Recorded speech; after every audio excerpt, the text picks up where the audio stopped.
हमारी तफ्तीश लगातार जारी है।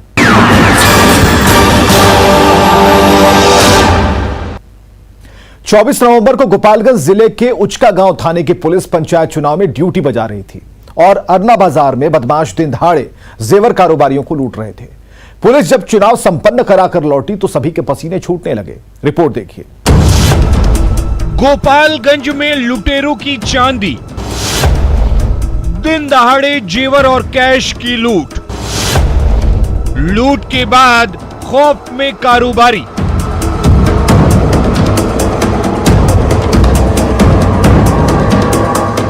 गोपालगंज में बदमाश इतने बेखौफ हो गए हैं कि दिन दहाड़े लूट की वारदात को अंजाम दे रहे हैं, पुलिस को मुंह चिढ़ा रहे हैं, खाकी के खौफ को खामोश कर रहे हैं और लूट के पैसों से चांदी काट रहे हैं।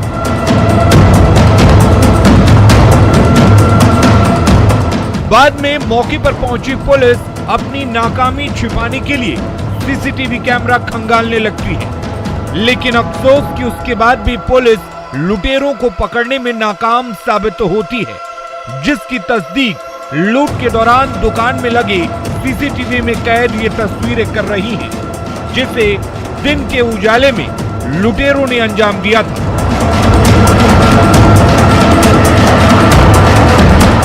वो तारीख थी 24 नवंबर 2021, जगह अरना बाजार उचका गांव, जिला गोपालगंज, समय सुबह के 7:20। यही वो तारीख है, यही वो समय है और यही वो जगह है जब दो बाइक से पहुंचे 6 नकाबपोश बदमाशों ने पहले राकेश ज्वेलर्स शॉप में धावा बोला।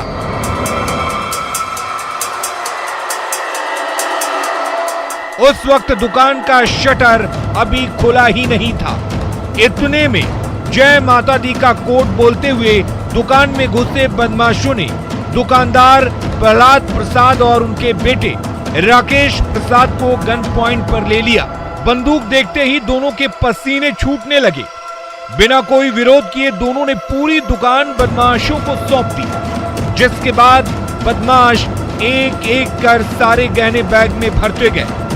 गले में रखे कैश को भी बदमाशों ने समेट लिया।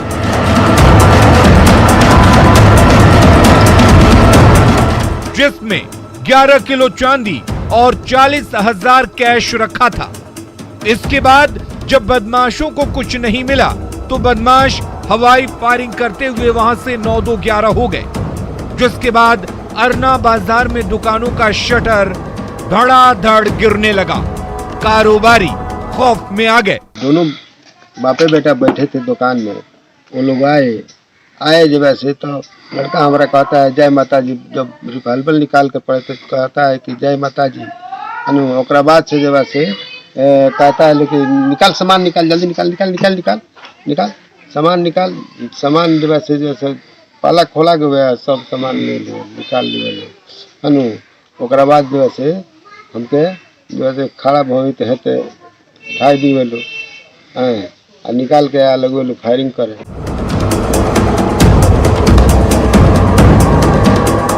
24 तारीख को ही इस लूट की वारदात के महज कुछ ही घंटे बाद बदमाशों की टोली फिर अरना बाजार पर आ धमकी। इस बार लुटेरों ने निशाना राकेश ज्वेलर्स से सटे रानी ज्वेलर्स को बनाया। उस वक्त दोपहर के 2:30 हो रहे थे। पंचायत चुनाव होने की वजह से उचका गांव थाने की पुलिस गश्त में नहीं थी। इलाके की पुलिस धावे और माझा प्रखंड में चुनाव कराने में व्यस्त थी।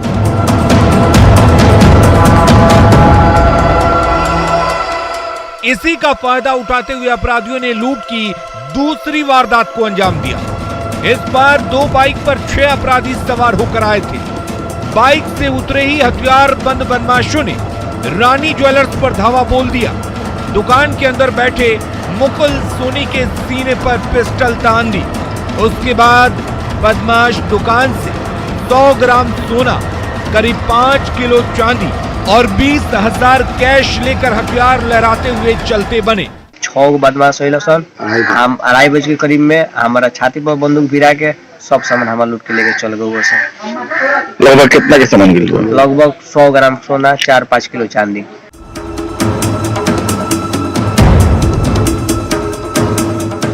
उसके बाद अरना बाजार में सनसनी फैल गई। कारोबारी खौफ की वजह से दुकान की शटर गिराने लगे।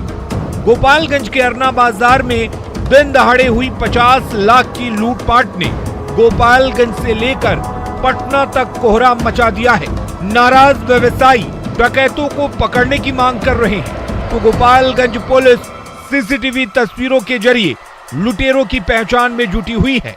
जो घटना घटी है उसमें जितने लोग भी संलिप्त है उन पर निश्चित रूप से कार्रवाई होगी और घटना का उद्भेदन जल्द से जल्द 1 से 2 दिन के अंदर में घटना का उद्भेदन हमें पूर्ण विश्वास है कि निश्चित रूप से हो जाए।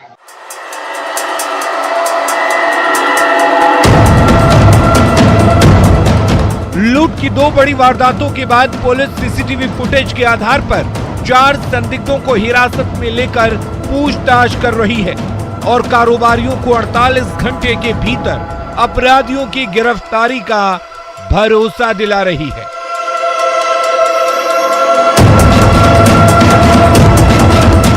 पुलिस के आश्वासन के बाद अरना बाजार के कारोबारियों ने दुकान का शटर उठा दिया है। ऐसे में ये देखना दिलचस्प होगा कि गोपालगंज जिले के उचका गांव थाने की पुलिस 48 घंटे में क्या चमत्कार दिखा पाती है।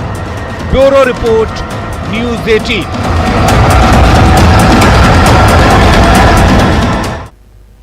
बिहार में शादी ब्याह और खुशी के मौके पर बंदूकें ना गरजें तो शान में तौहीनी होगी। इसी झूठी शान को बरकरार रखने में कई लोगों की जान चली जाती है और उसके बाद भी बंदूकों की नुमाइश नहीं रोक पा रही है और लोग बेखौफ होकर खौफ की गोली दाग रहे हैं।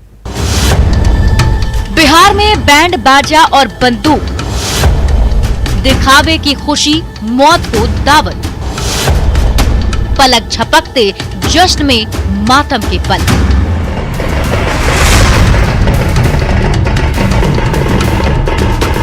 शादी यानी ढोल नगाड़ा, बारातियों का बेसुध नाचना, हंगामा, ठिठोली, रस्मो रिवाज और बहुत सारी मस्ती। अरे अरे, शादियों में एक जरूरी आइटम तो भूल ही गए, वो है बंदूक, रिवॉल्वर, राइफल, पिस्तौल से फायरिंग। लाइसेंसी नहीं है तो गैर लाइसेंसी तमंचा ही सही, भले ही दिखावे की फायरिंग में किसी की जान ही क्यों ना चली जाए। हाल ही में एक ऐसी ही घटना बिहार के सुपौल जिले में सामने आई, जहां शादी समारोह में वरमाला की रस्म के दौरान हो रही फायरिंग में खुशी की गोली सीधे दुल्हन को जा लगी। गोली लगते ही दुल्हन स्टेज पर धड़ाम से गिर गई। उसके बाद क्या था? फायरिंग करने का वीडियो युवक की तस्वीर के साथ वायरल हो गया। वायरल वीडियो में देखा जा सकता है कि वरमाला के दौरान दिखावे की फायरिंग की गई, जिसमें गोली दुल्हन को जा लगी। इसकी किस्मत अच्छी थी कि गोली पैर में लगी। आनन फानन में दुल्हन को इलाज के लिए ले जाया गया और उसकी जान बच गई। इसी तरह 18 नवंबर 2021 को बिहार के रोहतास जिले के डेहरी ऑन सोन में तिलक समारोह के दौरान वर पक्ष और वधु पक्ष की ओर से जमकर फायरिंग की गई थी, जिसमें कैमरामैन रवि की मौत हो गई। वो समारोह में जश्न की तस्वीरें अपने कैमरे में कैद कर रहा था, लेकिन पलक झपकते ही खुशियां मातम में बदल गई और देखते ही देखते रवि की सांसें थम गई। करने के लिए अपन रोजी रोटी के लिए गया था। अच्छा, वहाँ अपना वीडियो कैमरा कर रहा था, इतना ना वहाँ फायरिंग शुरू हो गया कि इसको लग गया। 19 नवंबर को पटना के रामकृष्ण नगर थाना क्षेत्र में एक बर्थडे पार्टी के दौरान नर्तकियों का डांस चल रहा था। पैसे लुटाए जा रहे थे और नर्तकियां ठुमके लगा रही थी। इसी दौरान हाथ में पिस्टल लिए पिस्टलबाज भी स्टेज पर आ धमके और फायरिंग करनी शुरू कर दी। फायरिंग के बाद एक गोली बर्थडे पार्टी में मौजूद विक्की नाम के युवक को जा लगी, जिसमें वो जख्मी हो गया। लेकिन अफसोस कि अस्पताल ले जाने के दौरान रास्ते में उसने दम तोड़ दिया। विक्की के नाना ने घटना को लेकर उसके दोस्तों पर हत्या की प्राथमिकी दर्ज कराई।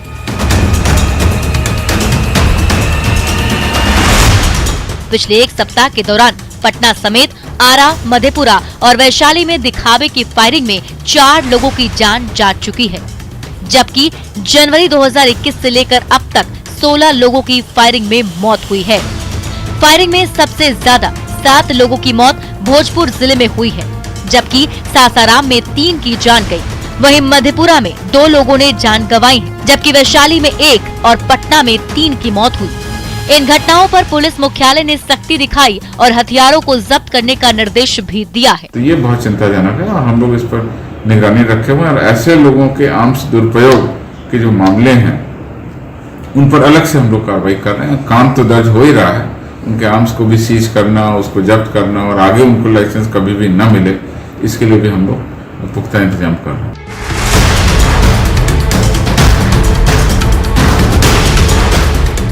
जश्न के दौरान फायरिंग पर कानून क्या कहता है, ये भी जान लीजिए। जश्न फायरिंग पर क्या है कानून? सुप्रीम कोर्ट ने जश्न के दौरान फायरिंग पर रोक लगा रखी है। स्टेटस सिंबल के लिए फायरिंग बर्दाश्त नहीं। कानून के पालन की जिम्मेदारी स्थानीय पुलिस के पास होगी। फायरिंग होने पर आयोजक भी जिम्मेवार होंगे। घटना होने पर स्थानीय पुलिस भी जवाब दे। लाइसेंसी हथियार रद्द करने का भी प्रावधान है।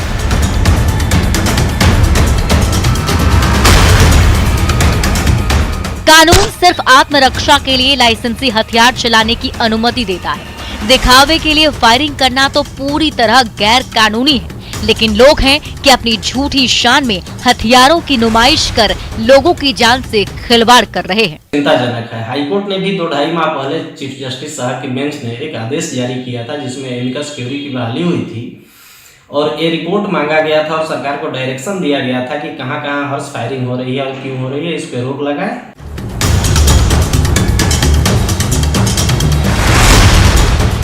दिखावे की फायरिंग से सैकड़ों घर उजड़ रहे हैं, खुशियां मातम में बदल रही है। इस दिखावे की फायरिंग के लिए बिहार ही बदनाम नहीं है, हरियाणा, यूपी या पंजाब में भी शादी समारोह में बंदूकें गरजती हैं। जिस समारोह में जितनी राउंड फायरिंग होती है, उस परिवार का शान उतना ही ऊंचा होता है। फायरिंग कर शक्ति प्रदर्शन करना मानो यहाँ फैशन बन चुका है, जिसे रोक पाना पुलिस और प्रशासन के लिए भी चुनौती से कम नहीं है। अमित कुमार, न्यूज़ 18 पटना।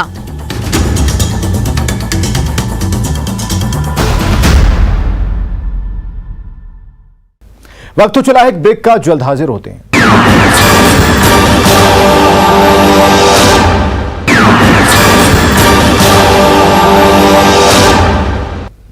ब्रेक के बाद आप देख रहे हैं तफ्तीश।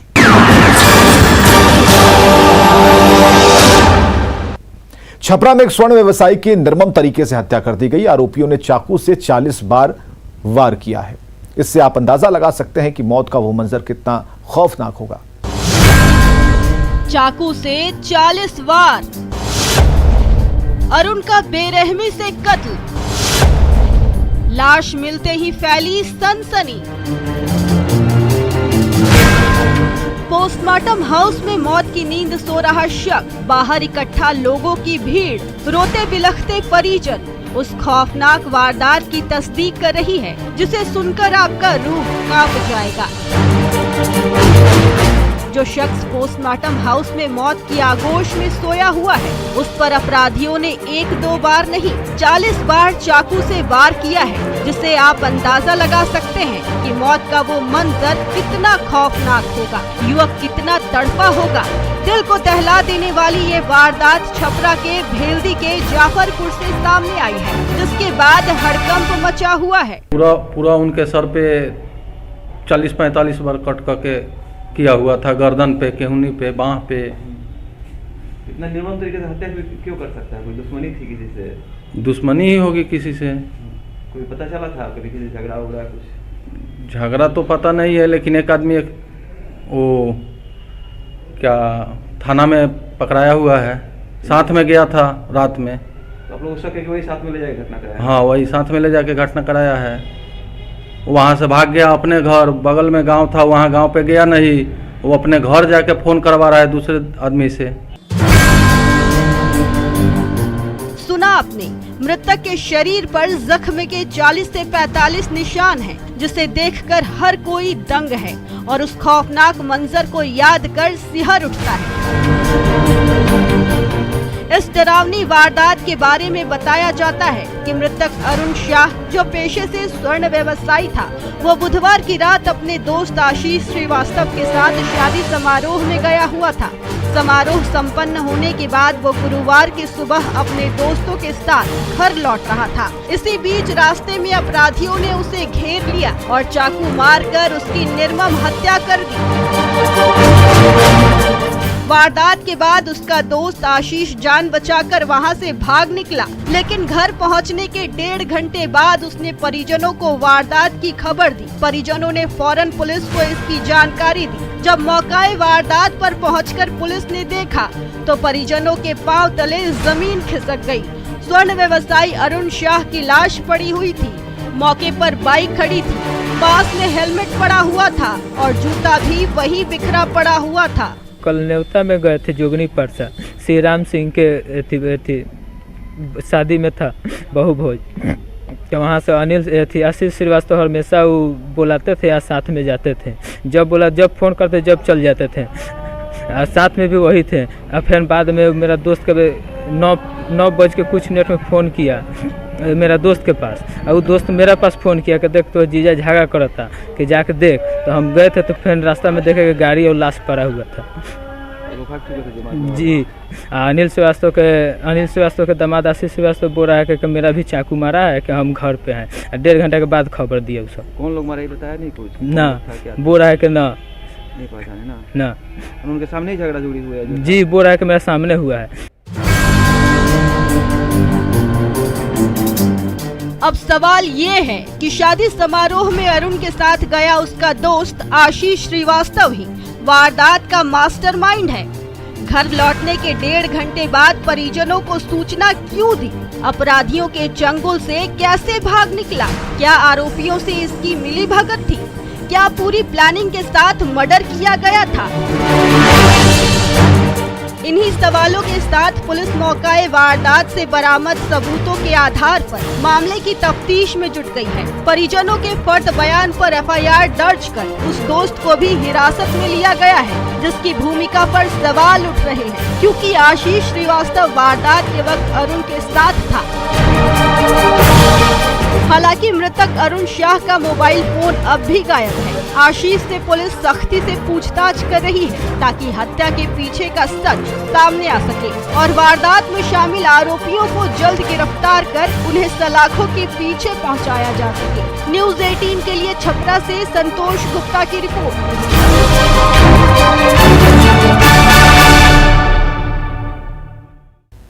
तो अपराधी चाहे लाख शातिर हो, तफ्तीश की दिशा अगर सही है तो बच नहीं सकता कोई गुनहगार सलाखों के पीछे जाने से।